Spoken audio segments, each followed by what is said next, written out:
चुका है।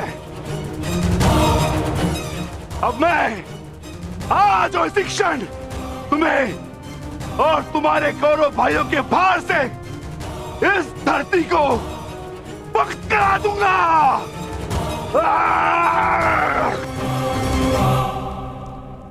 तो प्रतीक्षा किस बात की है भीम? आ जाओ। तुम्हारे लिए तो मुझे शस्त्र उठाने की भी आवश्यकता नहीं है।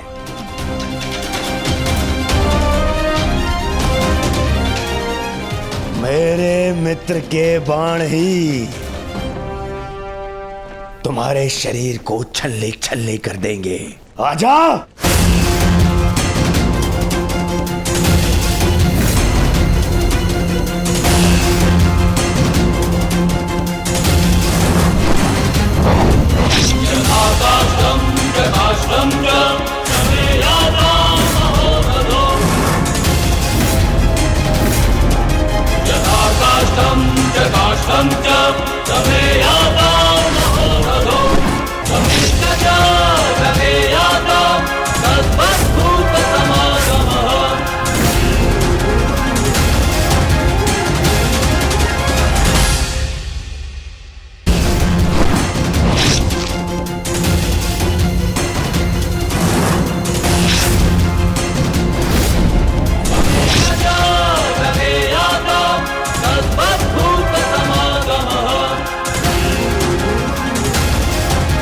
क्या हुआ अंगराज? कहां चला गया तुम्हारे बाणों का तेज? इससे अधिक पीड़ा तो मुझे कांटे दे देते।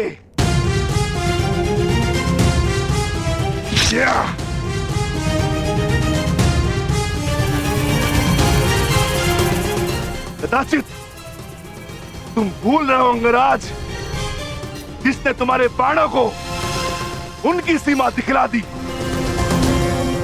मैं उस महाबली घटोत्कच का पिता।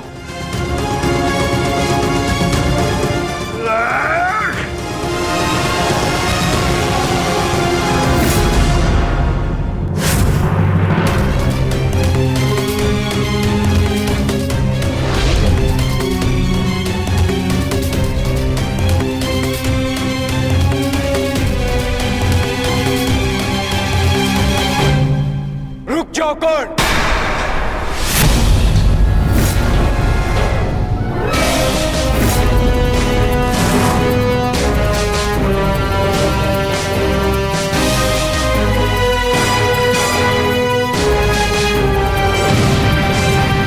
अपनी अमोघ शक्ति खो दी तो नियम भूल गए कि धनुर्धर केवल धनुर्धर से ही द्वंद्व करेगा, गदाधारी से नहीं। किंतु जिस पक्ष से तुम ये युद्ध लड़ रहे हो, उनका कर्म ही नियम तोड़ना और अधर्म करना है। इसलिए तुमसे नियम की और अधर्म की आशा रखना व्यर्थ है। किन नियमों की बात कर रहे हो अर्जुन? नियमों का उल्लंघन केवल कौरवों ने नहीं, पांडवों ने भी किया है। मेरे शक्ति बाण से तुमने स्वयं को बचा लिया, परंतु मेरी एक बात स्मरण रखना कि एक योद्धा अपने अस्त्र शस्त्र का दास नहीं होता। अस्त्र शस्त्र योद्धा के दास होते हैं।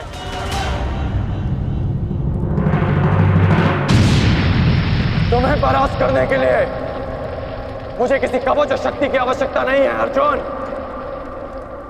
उसके लिए मेरा कौशल ही पर्याप्त है।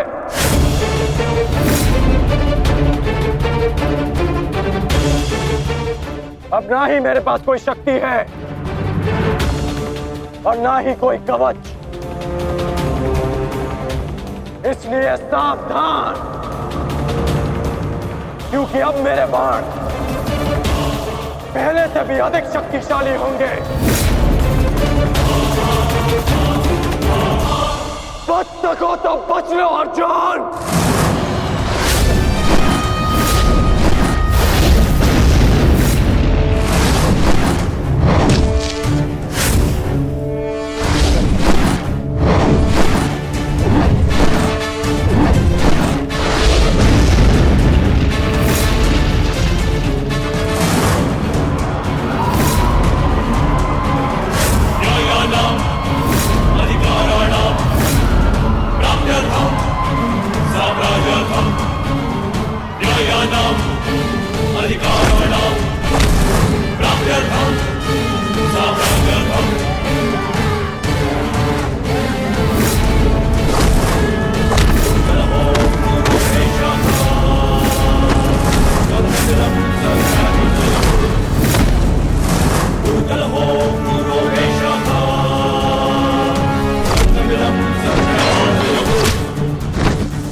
तो मैं अब जीवित नहीं छोड़ूंगा।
रुक जाओ भीम। प्रतिक्रमण।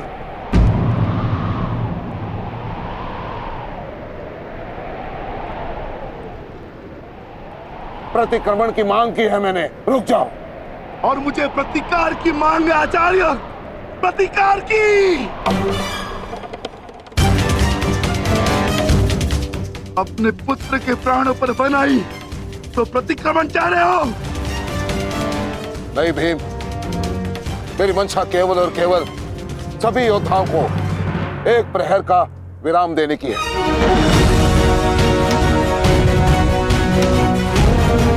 जिसकी आवश्यकता तुम्हें भी है। जाओ, अपने पुत्र का अंतिम संस्कार कर लो। करो भीम।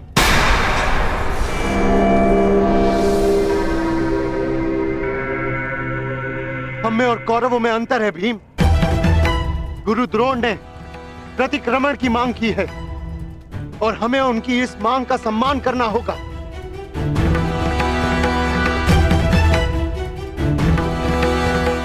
मत करो भीम, मत करो। छोड़ दो भीम, छोड़ दो इसे।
अश्वत्थामा, तुम ठीक तो हो पुत्र? पिताश्री,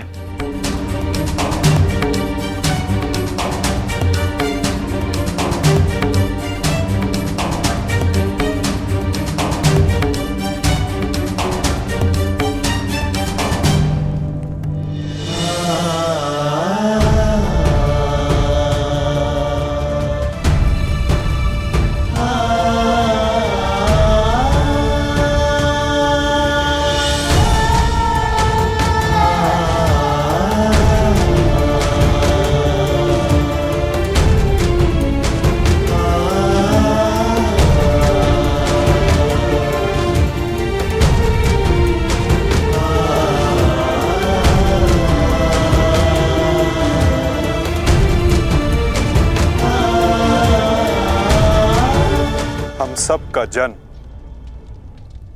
किसी उद्देश्य के लिए होता है। हम अपने जीवन का मंतव्य पूर्ण करके अपने गंतव्य पर चले जाते हैं। और यदि एक वीर अपने जीवन का उद्देश्य पूर्ण करते समय वीर गति को प्राप्त हो जाए तो उसे मोक्ष की प्राप्ति होती है। तुमने सबके लिए जो कुछ भी किया उसके लिए सभी तुम्हारे ऋणी रहेंगे पुत्र। तुम्हारा ये बलिदान व्यर्थ नहीं जाएगा घटोत्कच। और इन्हीं बलिदानों से हम इस युद्ध में विजय पा सकेंगे। जिस भविष्य के लिए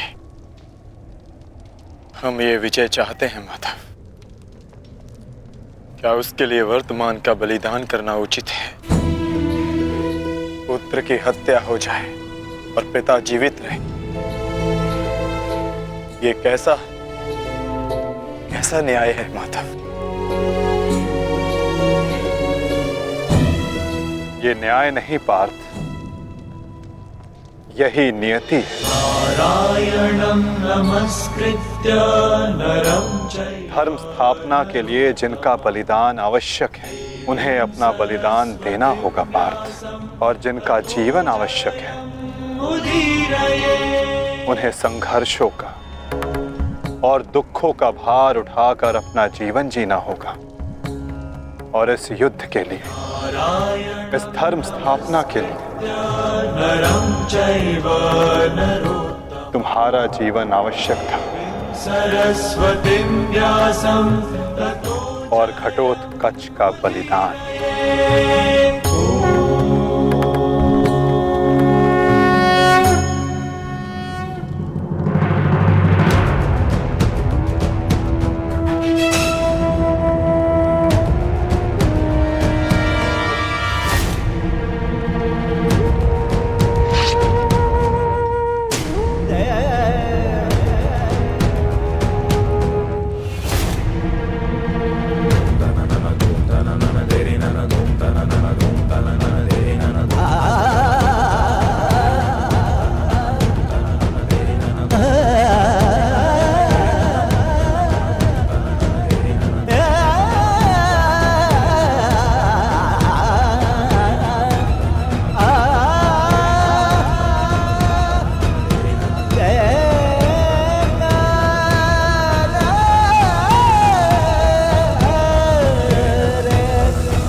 बहुत हो गया प्रतिक्रमण, अब प्रतिकार होगा।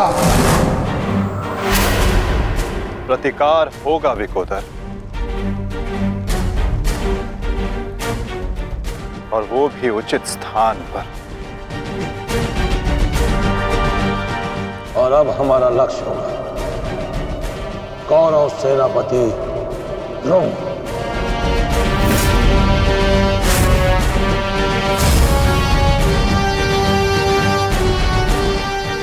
हाँ पिताश्री, कर्ण के पास केवल एक ही अस्त्र था अर्जुन के विरुद्ध, और वो उसका प्रयोग कर चुका है। अब ना तो उसके पास कोई शक्ति है और ना ही कोई कवच, इसलिए अब वो हमारे लिए संकट नहीं, किंतु आचार्य द्रोण को रोकना अति आवश्यक है।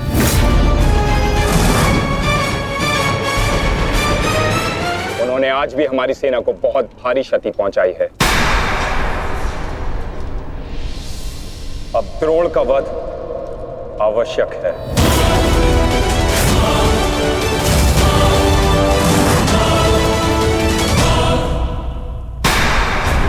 पिताश्री, पिताश्री,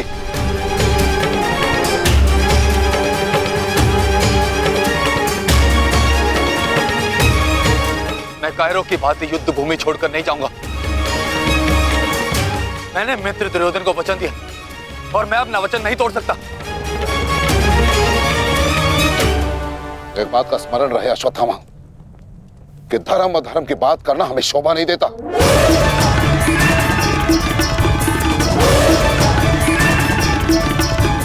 स्मरण है तुम्हें युद्ध भूमि में क्या हुआ? भीम तुम्हारा वध करने वाला था पुत्र। उसने यदि आज नहीं किया तो कल अवश्य कर देगा। मेरे पास तुम्हारे मृत्यु देखने का साहस नहीं है, उतनी शक्ति नहीं है मेरे पास, उतनी शक्ति नहीं है मेरे पास पुत्र। यदि तुम चाहते हो कि मैं यह युद्ध लड़ूं तो तुम्हें युद्ध भूमि का त्याग देना होगा।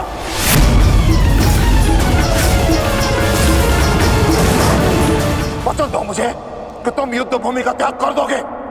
वचन दो। आचार्य द्रोण, यदि ऐसा है तो आप यह युद्ध भूमि छोड़कर जा सकते हैं, परंतु मेरा ये मित्र कहीं नहीं जाएगा। वैसे भी आप हमारे सेनापति हैं ना। सेनापति होने के पश्चात भी आप उन विपक्षियों का कुछ कर नहीं पाए, क्योंकि वो विपक्षी आपके प्रिय शिष्य हैं, इसलिए कुछ नहीं कर पाए हैं आप। शांत हो जाओ मित्र।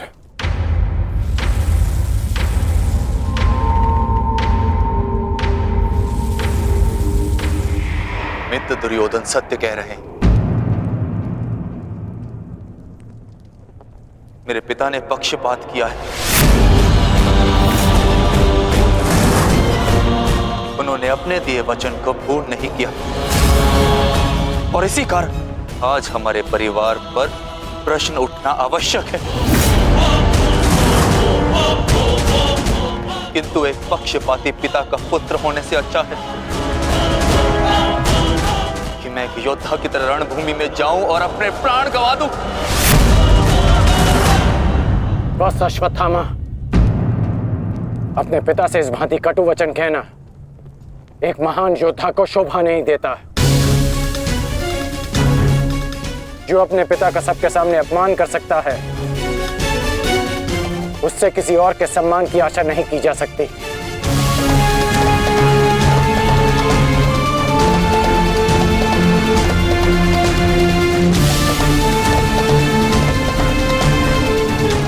क्षमा कर दीजिए पिताश्री,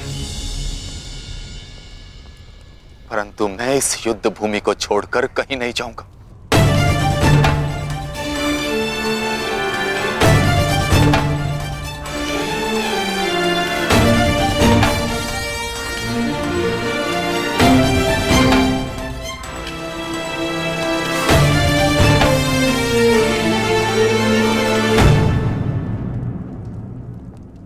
तो ठीक है पुत्र, मैं तुम्हारे इच्छा का मान रखता हूं और आशा करता हूं कि नर्क से दूर रहने की शक्ति तुम्हारे पिंडदान में हो। आज केवल तुम्हारे कारण मुझे संपूर्णता से धर्म का त्याग करना होगा। एक पुत्र पिता के लिए बल होता है, परंतु आज तुम मेरे लिए निर्बलता सिद्ध है। और आप भी सुन लीजिए युवराज, यदि मैंने अपने संपूर्ण जीवन काल में पुण्य किया है तो उन समस्त पुण्यों का मैं कवच निर्मित करता हूं। यदि अपने जीवन में मैंने अपने शिष्यों को समान रूप से देखा होगा तो इस कवच को कोई नहीं फेंक सकता, कोई नहीं। यदि मैंने अपने शिष्यों को संभावना से कम और समर्पण से अधिक शिक्षा नहीं दी होगी तो आज मेरे हाथों से मेरे शस्त्रों को कोई नहीं छीन सकता। इसलिए मैं भारद्वाज पुत्र द्रोण प्रण लेता हूं कि इस कुरुक्षेत्र में जो योद्धा मेरे समक्ष आएगा मैं उसका वध कर दूंगा।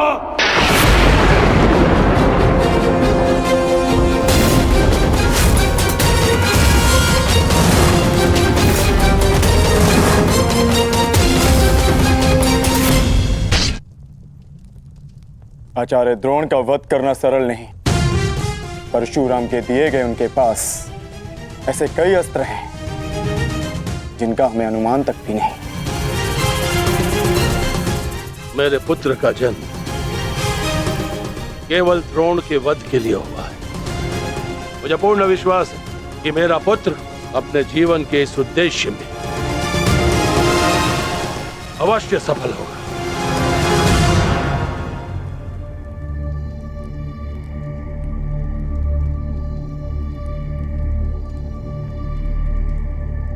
ये युद्ध सरल नहीं है कर्ण। तुम्हें अपना ध्यान केवल युद्ध पर केंद्रित करना होगा। मेरी चिंता का कारण मोह है वृषाली। वो मोह जो बड़े से बड़े योद्धा को निर्बल कर देता है, और किसी की निर्बलता शत्रु का सबसे बड़ा शस्त्र न बन जाए। बस इसी बात की चिंता है। तुम्हारी चिंता स्वाभाविक है पार्थ। आचार्य द्रोण का वध करना सरल नहीं, धृष्टद्युम्न के लिए भी नहीं।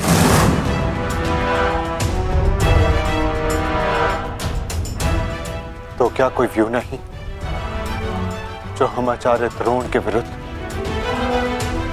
उपयोग कर सके? मैंने कहा कि आचार्य द्रोण का वध करना सरल नहीं।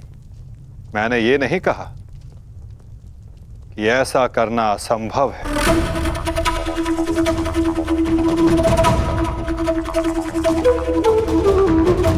एक व्यू है जिसे आचार्य द्रोण भी नहीं तोड़ सकते।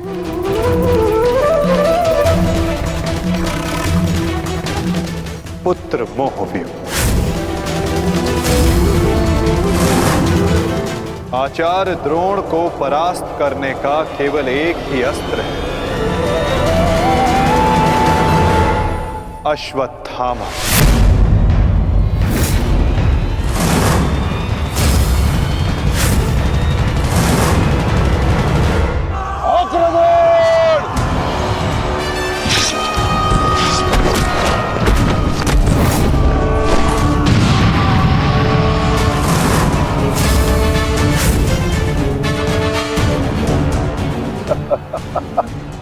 अच्छा है, तीसों भाई एक साथ मेरे समक्ष आ गए। अब नर्क तक की यात्रा के मार्ग में एकाकी अनुभव नहीं करोगे। सावधान भीम।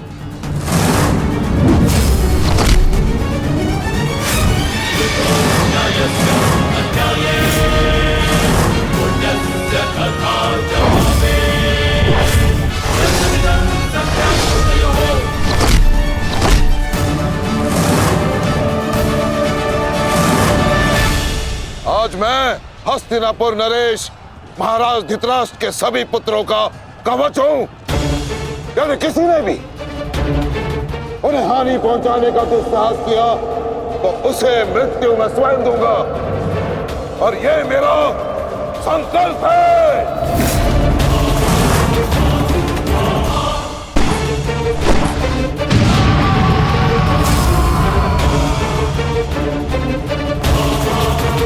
माधव, अश्वत्थामा को घेरने की योजना क्या है? हमारी योजना तो कब की प्रारंभ हो चुकी है पार्थ। क्या हुआ अश्वत्थामा? तुम्हारे पिताश्री कहाँ हैं? कहीं अपने काल को आता देख कहीं छिप तो नहीं गए? धृष्टद्युम्न! ना आचार्य द्रोण किसी से भयभीत है और ना ही उनका पुत्र। आज अपने पिता के काल का काल मैं स्वयं बनूंगा।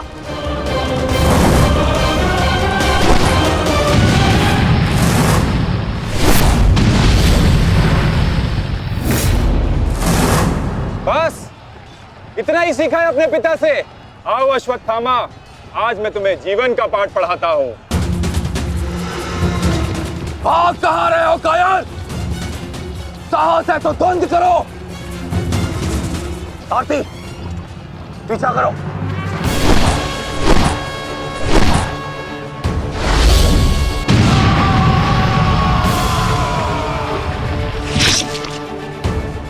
मित्र, अश्वत्थामा कहीं दिख नहीं रहा, कहीं वो शत्रु के घेरे में घिर ना जाए। तुम आचार्य द्रोण के पीछे जाओ, मैं अश्वत्थामा को खोजता हूँ। ठीक है मित्र, सारथी। चलो सत्यसेन।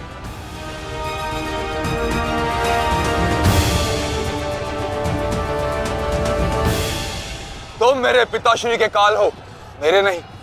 परंतु आज मैं तुम्हारा काल बनकर आया हूं। सावधान।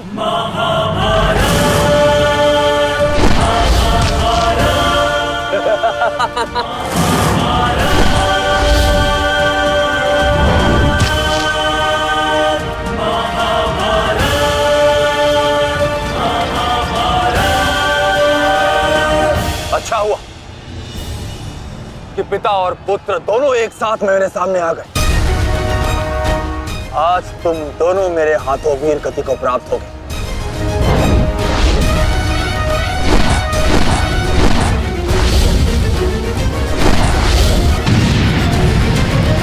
गुरुदेव, आज तो आपने भीम से अश्वत्थामा को बचा लिया था, किंतु कब तक?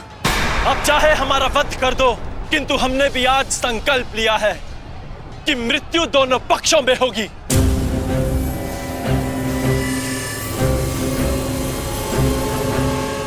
चलो सारथी, हमें वापस जाना है। जिक्र करो। अश्वत्थामा का अश्वत्थामा कहीं दिखाई नहीं दे रहा आचार्य, परंतु कर्ण उसी की खोज में गया है। चलो सारथी।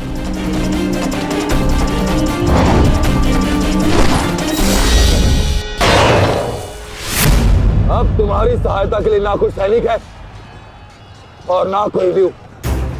अब तुम दोनों को मेरे हाथ से कौन बचाएगा? सावधान।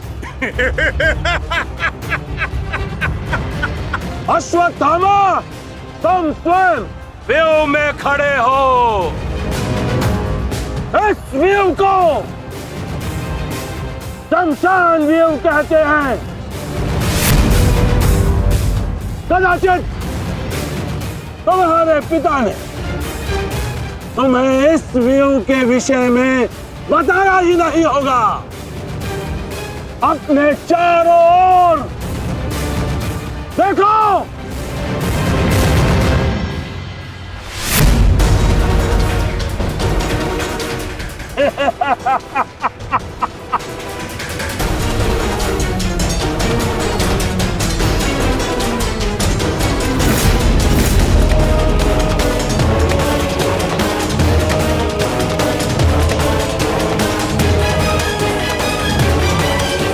अश्वत्थामा, सावधान।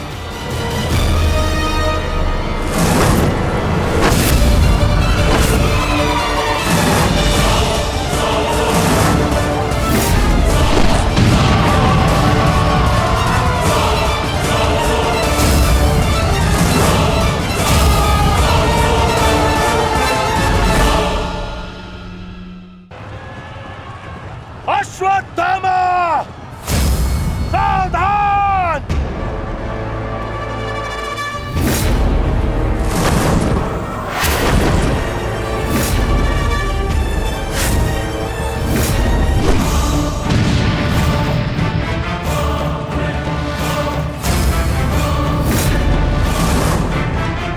दूसरों की चिता के लिए सजाई गई लकड़ी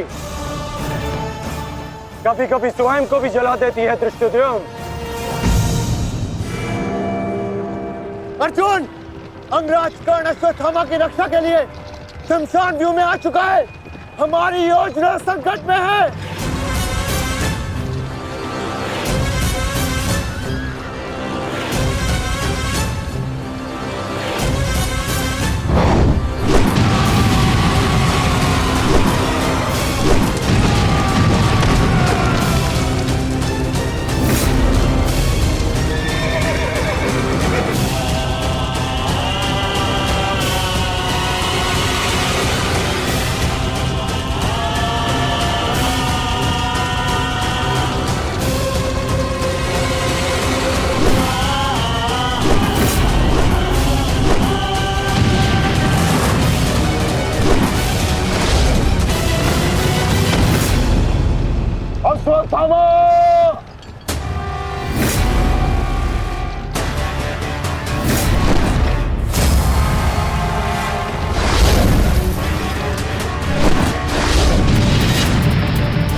स्मरण है ना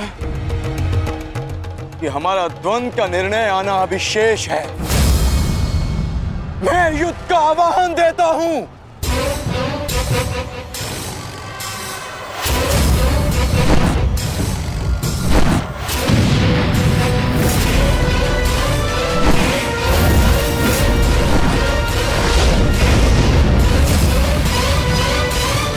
सावधान द्रुपद,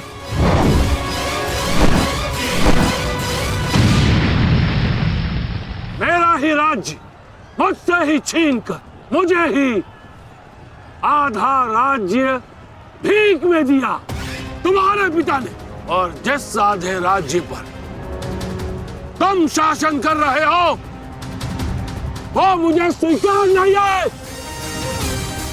इस अपमान का प्रतिशोध आज अवश्य लेकर रहूंगा। जो अपनी पुत्री का अपमान होने से न रोक सके वो अपने राज्य और अपने सम्मान की रक्षा क्या करेगा? तुम उस विषधर के समान हो जिसके विषदंत टूट चुके हैं। मेरी बात मानो और समर्पण कर दो, तुम्हारे प्राण बचे रहेंगे। प्राण तो अब तेरे नहीं बचेंगे।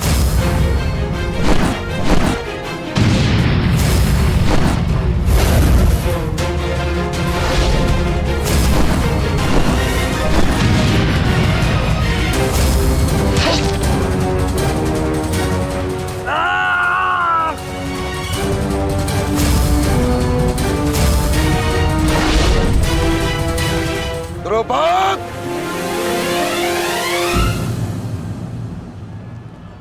तुम्हारी शत्रुता केवल मेरे साथ है, उसका प्रतिकार तुम मेरे पुत्र से मत लो, अन्यथा अनर्थ हो जाएगा। तुम्हारी गुरु दक्षिणा में मिला हुआ मेरा आधा राज्य तुमने अपने पुत्र को दिया, तो तुम्हारी शत्रुता का मूल्य भी तुम्हारे पुत्र को ही चुकाना होगा। सावधान!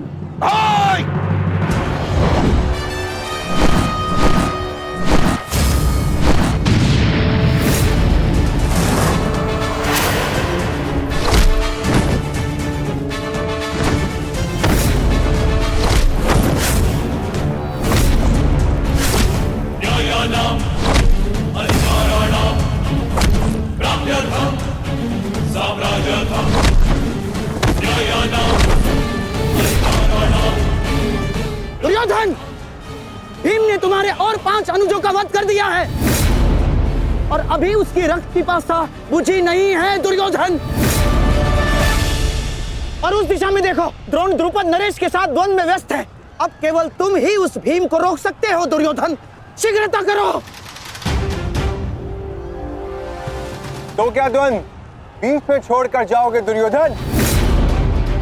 उसके लिए उनका अनुज पर्याप्त है। दोस्त, आप जाइए, इनके द्वंद्व की कामना मैं पूर्ण करता हूं।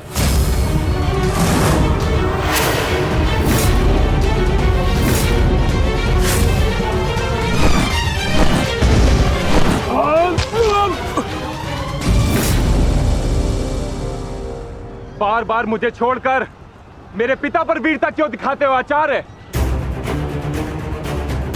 मुझसे द्वंद्व करो, मेरे जीवन का एक ही उद्देश्य है और वो है मेरे हाथों आपका वध। तब तक तुम्हें प्रतीक्षा करनी होगी धृष्टद्युम्न, क्योंकि जब तक द्रोण के हाथों में उसके शस्त्र हैं, स्वयं काल भी उसका वध नहीं कर सकता। और स्मरण रहे धृष्टद्युम्न, तुम्हारे साथ साथ तुम्हारे जीवन का ये उद्देश्य भी उपहास बन के रह जाएगा। शस्त्र त्यागने की क्या आवश्यकता है द्रोण? प्रेम, सम्मान, धर्म तो तुम पहले ही त्याग चुके हो। मेरे पिता तुल्य गुरु और अपने पिता महर्षि भरद्वाज पर तो तुम लांछन भी लगा चुके हो। तुम्हारी आत्मा तो कब की मर चुकी है द्रोण, कब की। अब केवल यह शरीर है, इसे त्यागने का समय आ गया है और वो समय अभी है। सावधान द्रुपद!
अश्वत्थामा।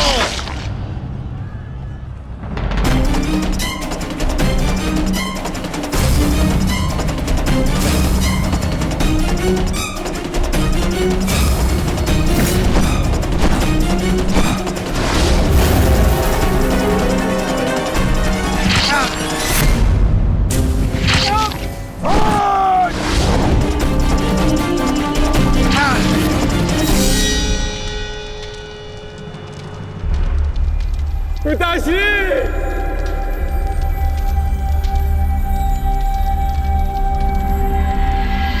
आचार्य द्रोण ने क्रोध में आकर अपने अग्नि शस्त्र से पांचाल नरेश को जीवित जला दिया है महाराज। अर्थात आचार्य द्रोण ने अपना वचन पूर्ण किया, उन्हें द्रुपद का वध कर ही दिया। तुम देखना संजय, तुम देखना संजय, एक दिन पांडवों का अंत भी निश्चित है। हाँ। और दुर्योधन? दुर्योधन कहाँ है संजय?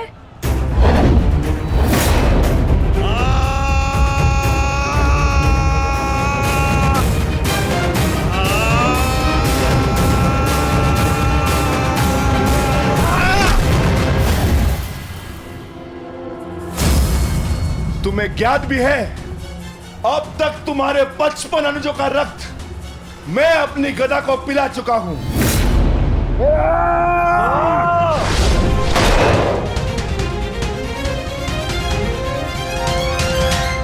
अश्वत्थामा, अश्वत्थामा, उठो उठो पुत्र, उठो।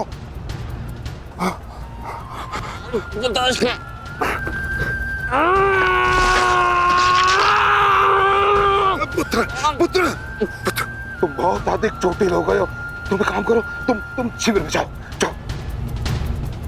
नहीं पिताश्री, मैं कोई बालक नहीं हूं पिताश्री जो इस चोट से हार जाऊंगा।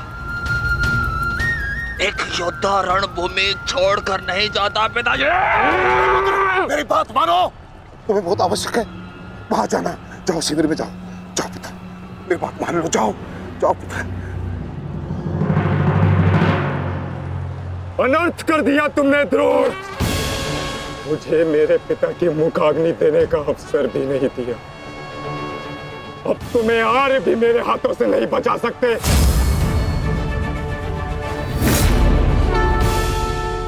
सावधान! मैं जानता हूं तुम एक वीर योद्धा हो, पर तुम बहुत अधिक चोटिल हो गए पुत्र। तुम इस अवस्था में युद्ध नहीं कर सकते, तुम्हें उपचार की आवश्यकता है। जाओ, तुम्हें मेरी शपथ है पुत्र, जाओ। जो आज्ञा पिताश्री।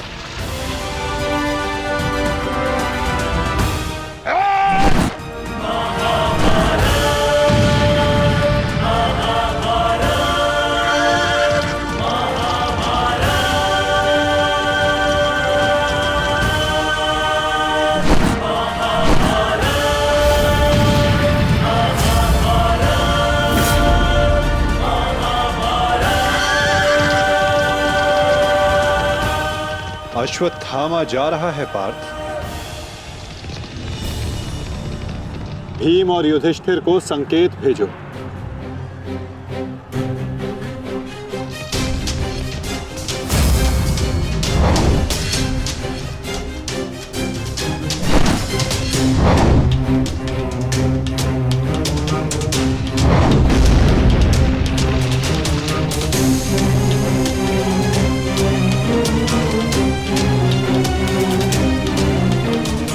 अर्जुन कोई संकेत दे रहा है। क्या योजना है माधव की?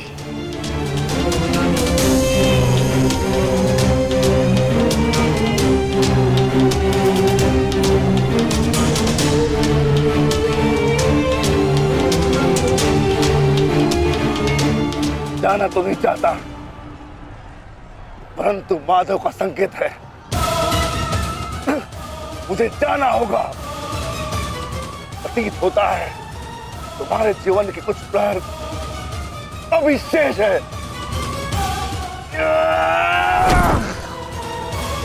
जाओ, जी लो।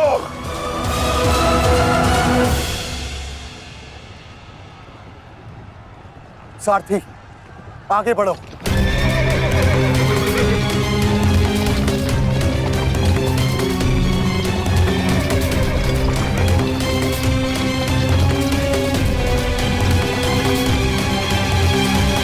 नहीं द्रोण, तुम्हें जाने की अनुमति नहीं है।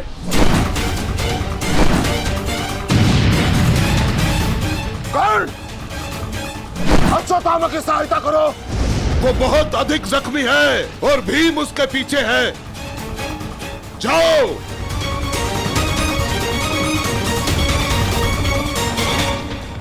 नहीं, मैं कर्ण को जाने नहीं दूंगा आचार्य।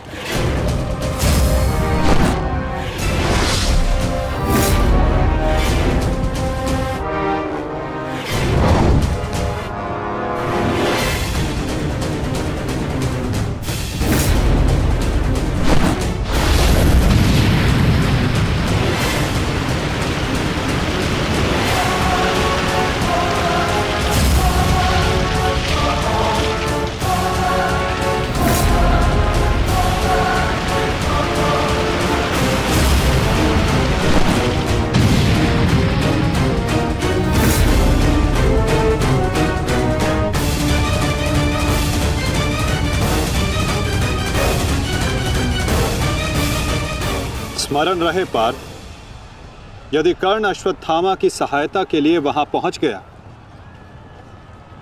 तो हमारी योजना विफल हो जाएगी।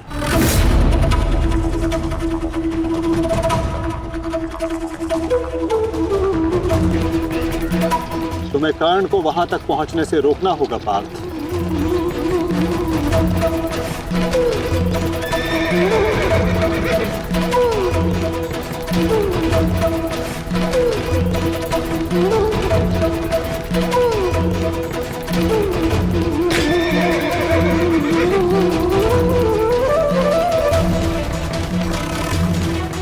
हमें केवल अश्वत्थामा के साथ बने रहना है। उसे किसी भी परिस्थिति में अकेला नहीं छोड़ना है। सत्यसेन, शीघ्रता करो।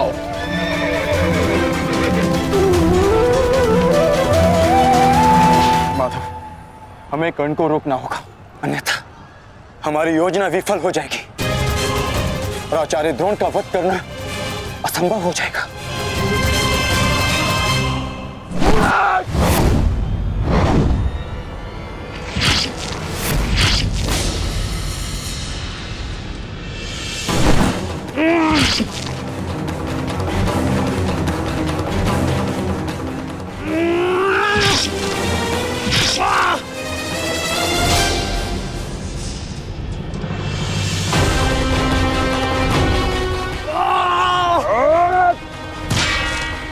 अभी भी समय है, लौटो।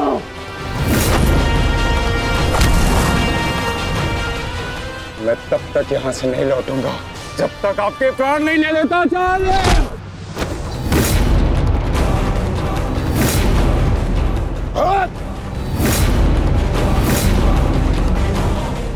कहा था मैंने कि मैं पिता और पुत्र का वध एक दिन में नहीं करना चाहता, परंतु तुमने मुझे विवश कर दिया।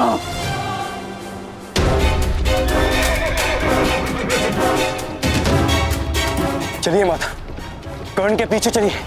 नहीं पार्थ, इस समय दृश्यद्युम्न को हमारी सहायता की आवश्यकता है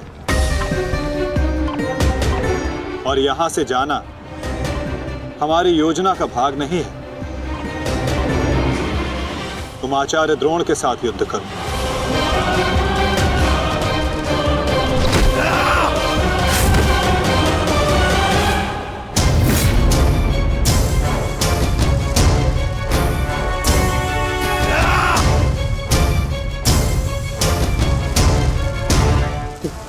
दूर हटो, मैंने कहा दूर हटो, मैंने तब परिणाम ठीक नहीं होगा। दूर हटो। देखा देश, अंत समय आने पर भी कुछ मूर्खों की अकड़ नहीं जाती, उनकी अकड़ उनके मृत्यु के साथ ही जाती है।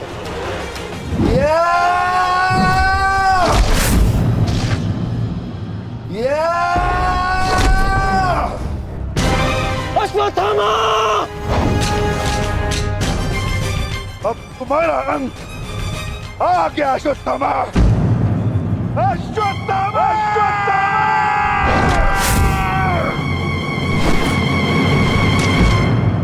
ये तो भीम का स्वर है।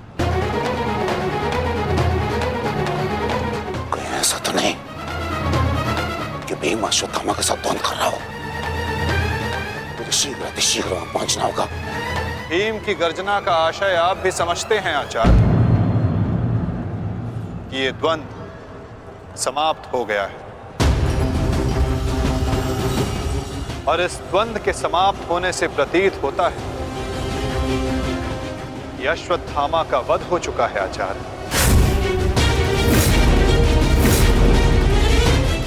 असंभव, असंभव नहीं है माधव। तो द्रोण का पुत्र अश्वत्थामा, और जब तक द्रोण जीवित है अश्वत्थामा को कुछ नहीं हो सकता।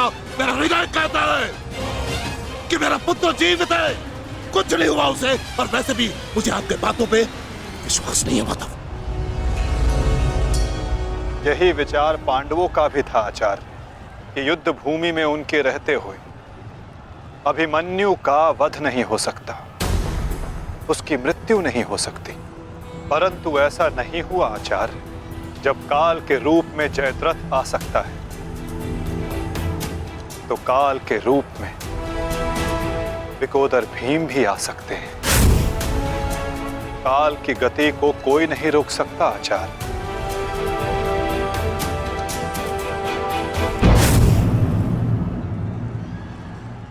सावधान भीम!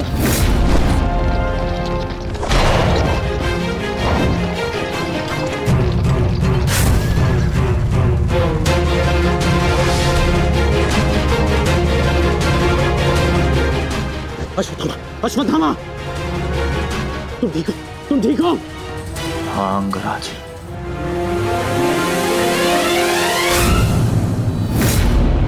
ये तो भीम पुत्र सुत्सोम है। भीम कहाँ है? वो वही है जहां उन्हें होना चाहिए।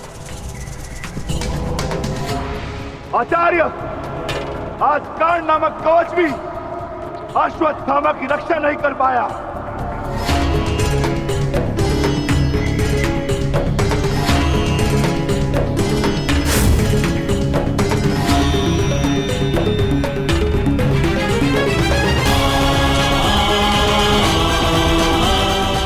ये पांडवों की योजना है, मुझे आचार्य द्रोण से दूर रखने के लिए। अंगराज, आप कहना क्या चाहते हैं? क्या कहना चाहते हैं अंगराज? आज पांडवों का लक्ष्य तुम नहीं, आचार्य द्रोण है। सत्य है ये, मेरा पुत्र अभी तक जीवित है, कुछ नहीं हुआ उसे। सत्य कहो, सत्य कहो भीम।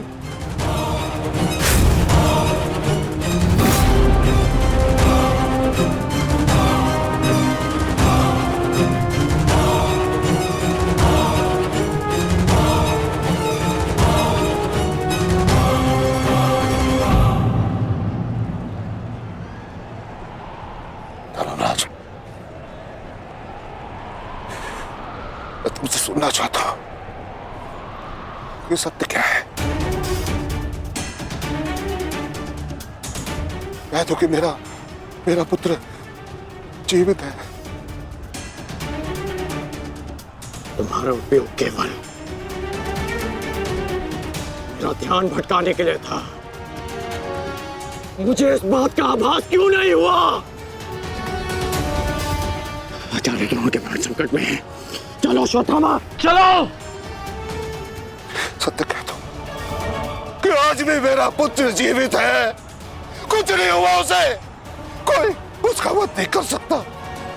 कहता एक बार। युद्ध भूमि में तुम्हारा विकोदर भीम के साथ रहना अनिवार्य है युधिष्ठिर, क्योंकि आचार्य द्रोण जानते हैं कि विकोदर भीम असत्य बोल सकते हैं।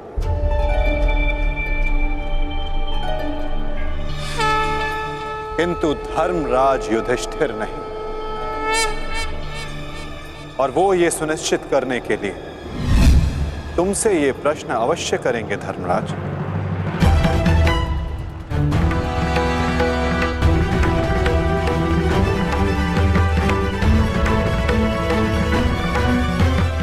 आप मेरे शत्रु हैं आचार्य, कौरवों के सेनापति। यह आवश्यक नहीं कि मैं आपके हर प्रश्न का उत्तर दूं। शीघ्र करो सत्यसेन। प्रश्न का उत्तर तुम्हें देना होगा धर्मराज। भले मैं कौरवों का सेनापति हूं, परंतु यह मत बोलो कि मैं तुम्हारा गुरु भी हूं। इसमें सत्य तुम्हें कहना होगा, बताना होगा मुझे। मेरा पुत्र जीवित है और यही सत्य है, मुझे पता है। बता दीजिए आचार्य द्रोण को सत्य क्या है। अधर्म को उसके घर में पराजित करने के लिए अधर्म की चौखट पार करनी ही पड़ती है युधिष्ठिर। यह सत्य है आचार्य द्रोण कि भीम ने अश्वत्थामा का वध कर दिया।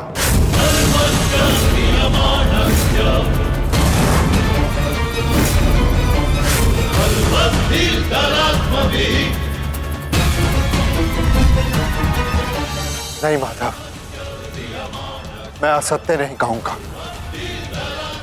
तुम्हें असत्य नहीं कहना है युधिष्ठिर। विकोदर भीम अश्वत्थामा नामक हाथी का वध करेंगे।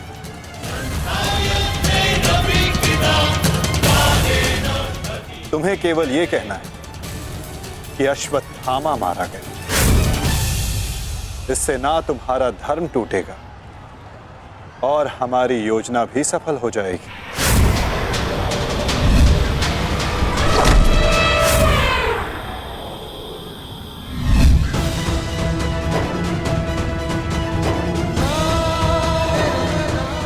पुनः एक बार कह दो धर्मराज कि ये सत्य है।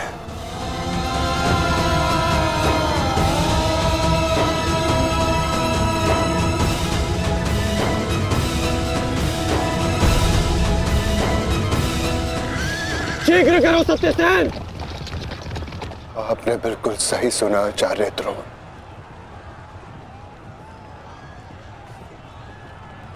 अश्वत्थामा मारा गया।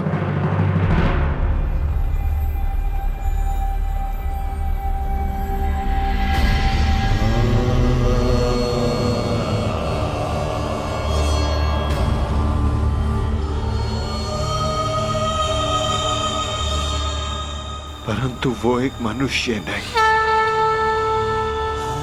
एक हाथी था।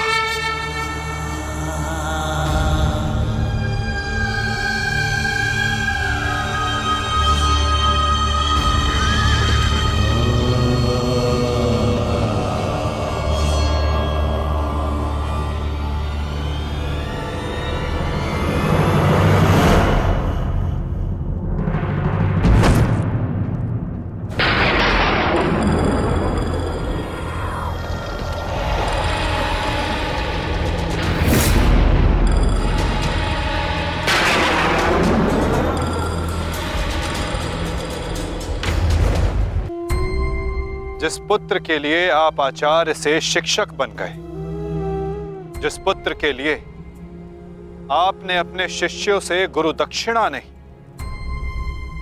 मूल्य मांगा,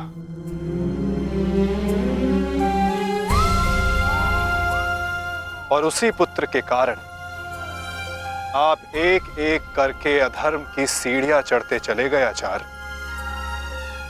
मनुष्य प्रेम में उत्थान करता है, परंतु मोह में केवल उसका पतन होता है आचार्य। आप जिसे पुत्र प्रेम समझते रहे वो पुत्र प्रेम नहीं, पुत्र मोह था आचार्य, और वही आपके पतन का कारण भी।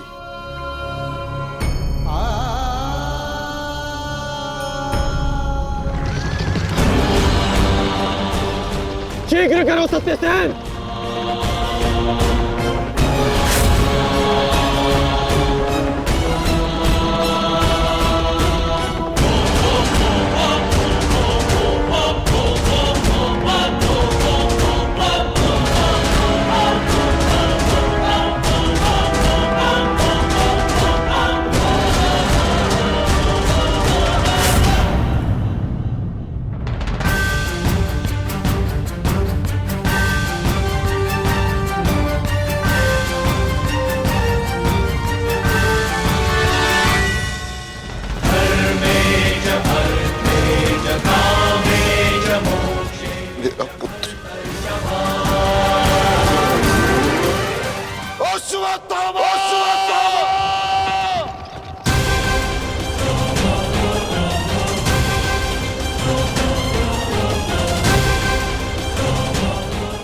आपके साथ छल हुआ है आचार्य। अश्वत्थामा जीवित है। पिताश्री! पिताश्री!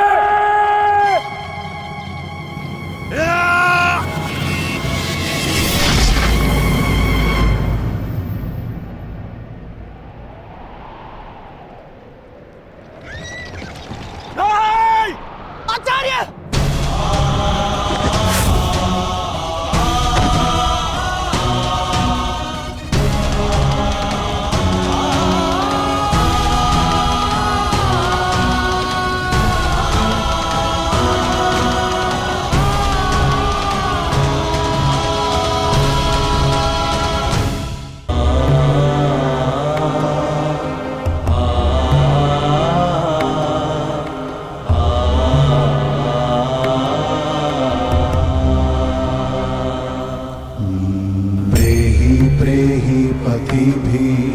पूर्वेर्भिर्यत्रा ना पूर्वे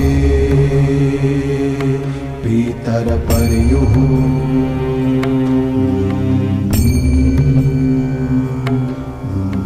उभराजना स्वधया मदन्तायमं पश्यासि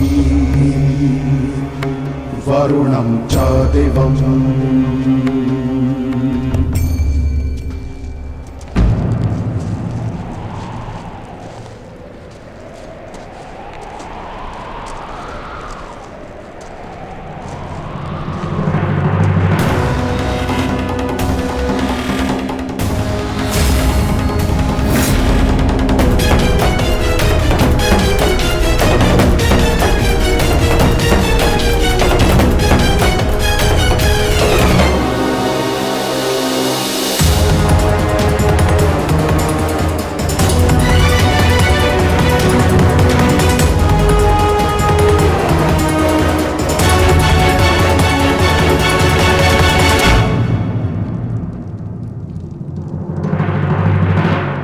लोभी, कुटिल, छलिया, कपटी, महाविनाशी, ये सारी उपाधि इस दुर्योधन की थी। परंतु आज युधिष्ठिर तुमने मुझसे ये सारी उपाधियां छीन ली और अपनी बना ली। आज तुम इन सारी उपाधियों के सम्राट बन गए।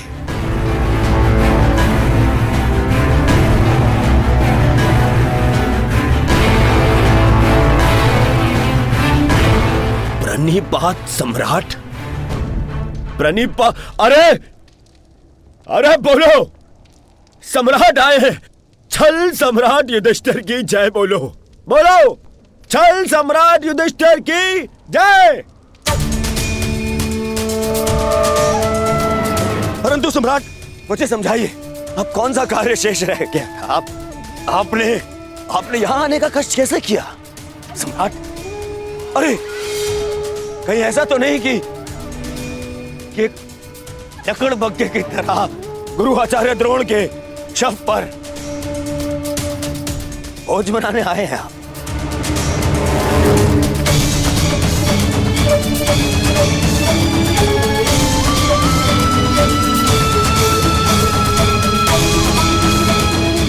भोज मनाने आए हैं?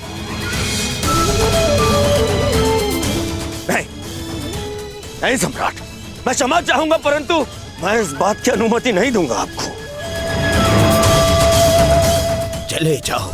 चले जाओ यहां से, अन्यथा मैं आप लोगों के शव पर उत्सव मनाऊंगा। चले जाओ। हम यहाँ युद्ध करने नहीं आए, अपने गुरु के अंतिम दर्शन करने आए हैं। इस समय मैं अर्जुन नहीं, अपने गुरु का शिष्य हूं। हम पांडु पुत्र होने के नाते नहीं, परंतु कुरुवंशी होने के नाते उनके अंतिम दर्शन करने आए हैं। नहीं तुम्हें इस युद्ध में विजय मिलेगी और ना ही अपने गुरु के दर्शन।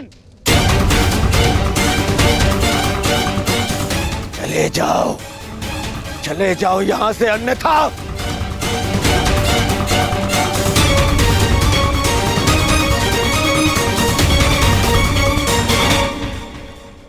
गुरु द्रोण के अंतिम दर्शन करने का अधिकार सबको है।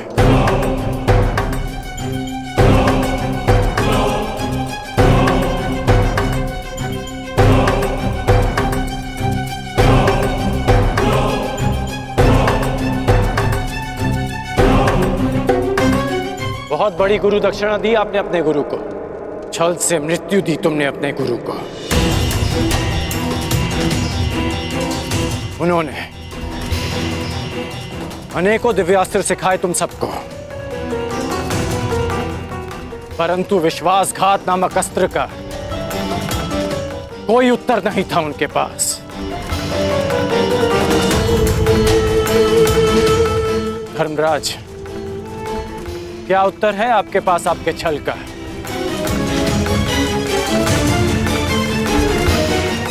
बताइए।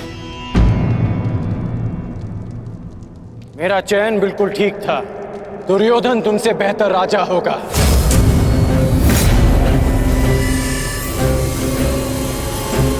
दुर्योधन की अनीतियों पर मैं क्रोधित हूं, परंतु तुम्हारी अनीतियों पर मुझे घृणा आती है। मित्र, शिष्य होने के नाते अपने गुरु के अंतिम दर्शन का अधिकार है इन्हें? नहीं, अंगराज ठीक कह रहे हैं मित्र।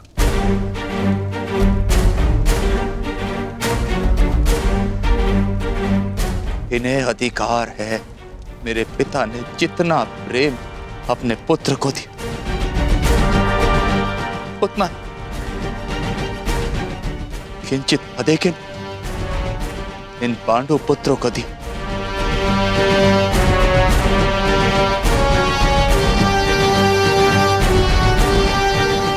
उससे भी अधिक इस अर्जुन को। एक पुत्र अपने पिता का ऋण चुकाता है, उसे जीवन देने का ऋण। मैं भी अपने पिता के दिए जीवन का ऋण चुकाऊंगा, और वो ऋण पांडवों को चुकाना होगा।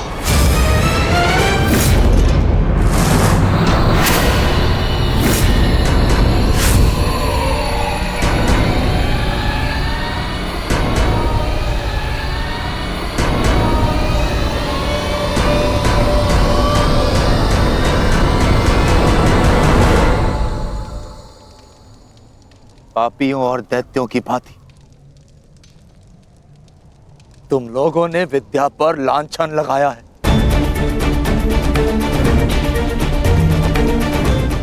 ज्ञान का नाश किया है तुम लोगों ने, नाश।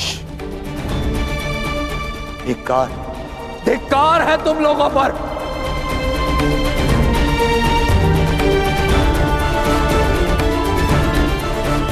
पांडव पुत्रों, जब तक मैं तुम्हारी मृत्यु अपनी आंखों से ना देख लूं, मुझे मृत्यु प्राप्त नहीं होगी। तुम्हारे वंश के साथ मृत्यु की होली खेलूंगा मैं। जिन बच्चों ने आज मुझे रोका, मैं उनकी सांसें रोक दूंगा।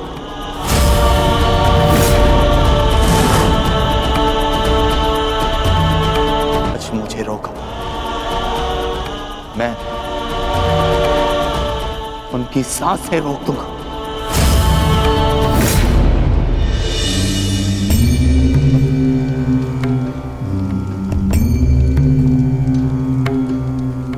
प्रेहि प्रेहि पतिभिः पूर्वैर्भिर्यत्रा न पूर्वे पितरपर्युः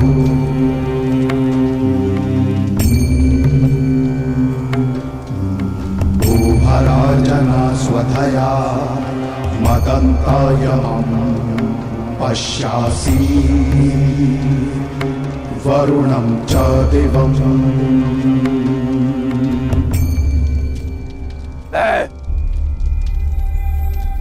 द्रोण पुत्र अश्वत्थामा, ये प्रण लेता हूं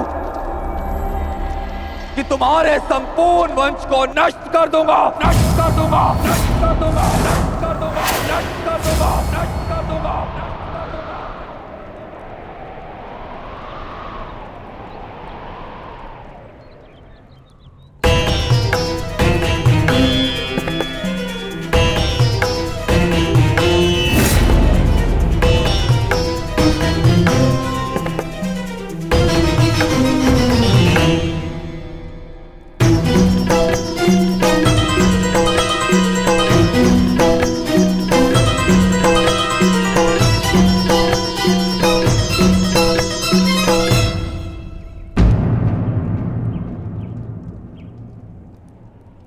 क्या सोच रही हो सखी?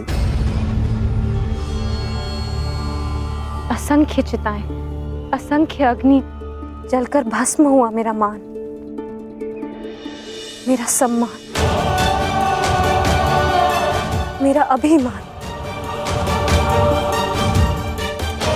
मेरे सभी संबंध, ये सब लाभ भी तो हानि को ही मिले हैं।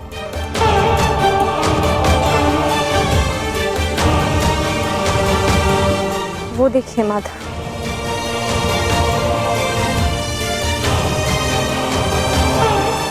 भ्राता धृष्टद्युम्न के जीवन का गणित संपूर्ण हुआ।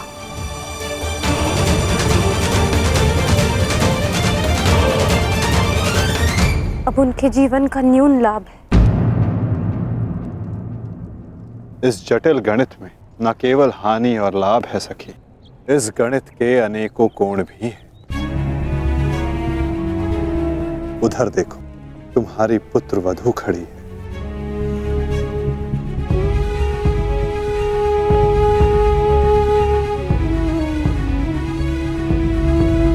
जो वस्त्र हरण तुम्हारे साथ हुआ, वो अन्य किसी स्त्री के साथ ना हो, उसकी लज्जा का रक्षण हो सके, ये लाभ। संसार में शोषण करने वालों को पर्याप्त दंड मिल सके सखी, ये लाभ। आने वाली पीढ़ियों को ज्ञात रहे कि स्त्री का मान भंग करना, उसका शोषण करना मानव हत्या से भी अधिक दंडनीय अपराध है, ये लाभ। और ऐसे लाभ के लिए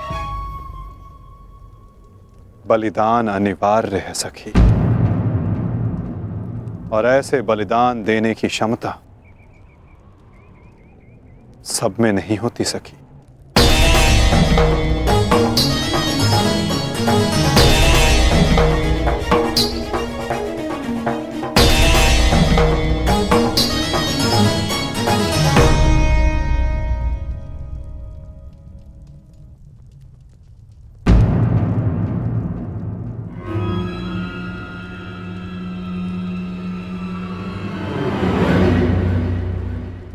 सुप्रिया का संदेश आया है भगत ग्राम से।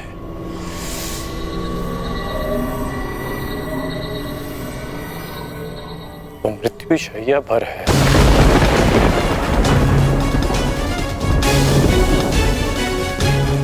इसमें लिखा है कि उसके पास अधिक समय नहीं बचा। हमें शीघ्र उसके पास पहुंचना होगा कर्ण। उसे तुम्हारी आवश्यकता है। हाँ, अंगराज, ज्येष्ठ ने संदेश भेजा है, आपको शीघ्र उपस्थित होने को कहा है।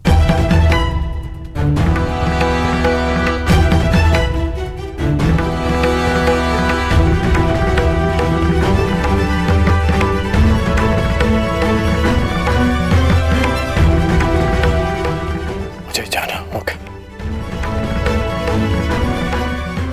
दुर्योधन के पास जाना होगा।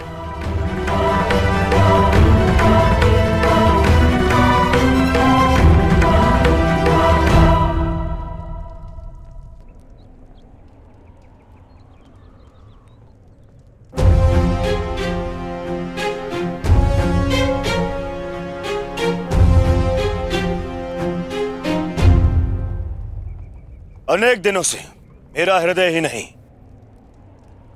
मेरा मन भी जो चाहता था आज वो पूर्ण होने जा रहा है। दुर्योधन की पताका और हस्तिनापुर का ध्वज दोनों ही अब बलशाली होने जा रहे हैं। इस पताका की तीक्ष्णता और भी तीव्र होगी, क्योंकि इस पताका का नेतृत्व करेगा मेरा मित्र अंगराज कर्ण।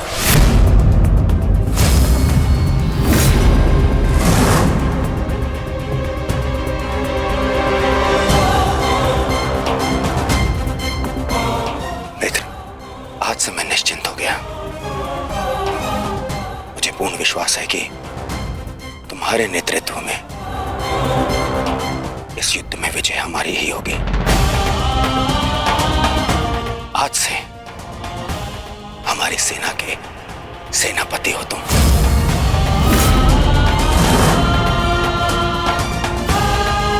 दुर्योधन, किसी दासी स्त्री के लिए पति चुन रहे हो, अपनी सेना का नायक चुन रहे हो?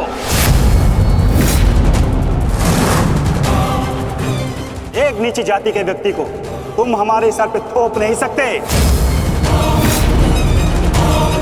किसी सारथी का पुत्र तुम्हारे उपकारों के बीते बना राजा मैं नहीं मानता कि ये सेनापति बन सकता है,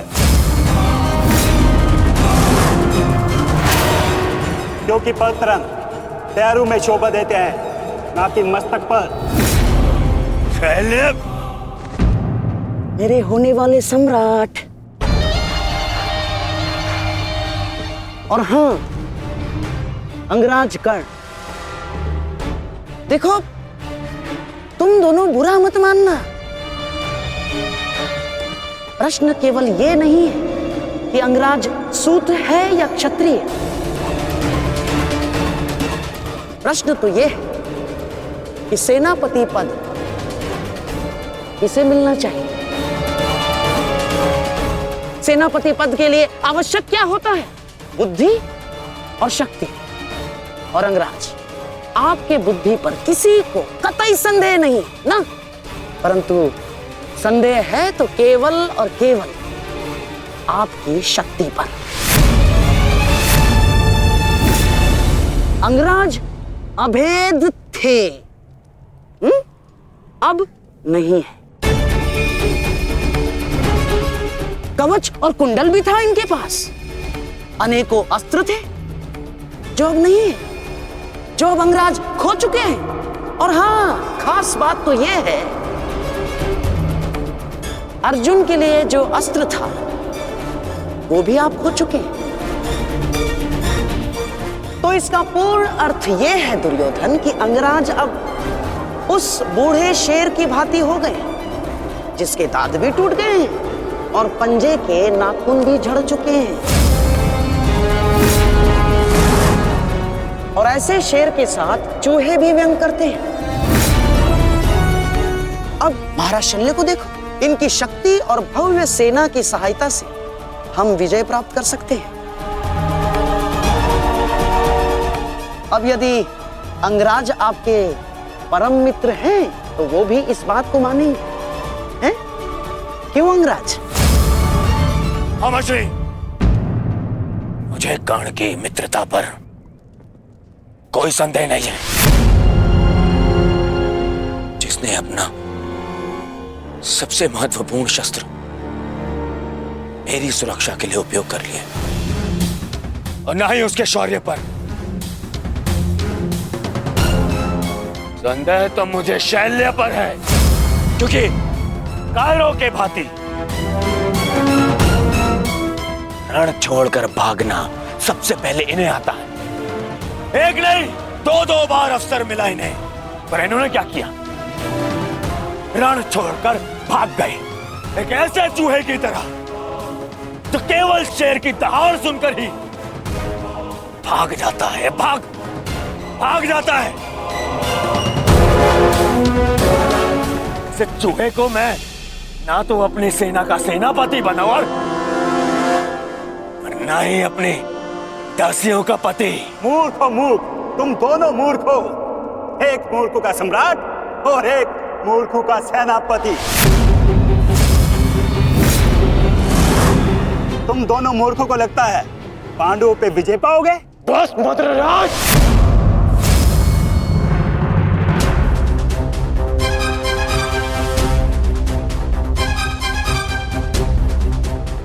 मैं भले ही छोटी जाति का हूं, परंतु तुम्हारे कार्य और तुम्हारी जीवा मुझसे भी निचली जाति के हैं। तुम्हें मेरे माता पिता का ऋणी होना चाहिए कि उन्होंने मुझे अच्छे संस्कार दिए, नहीं तो अभी तक तुम्हारी जीवा मेरे पैरों के नीचे होती।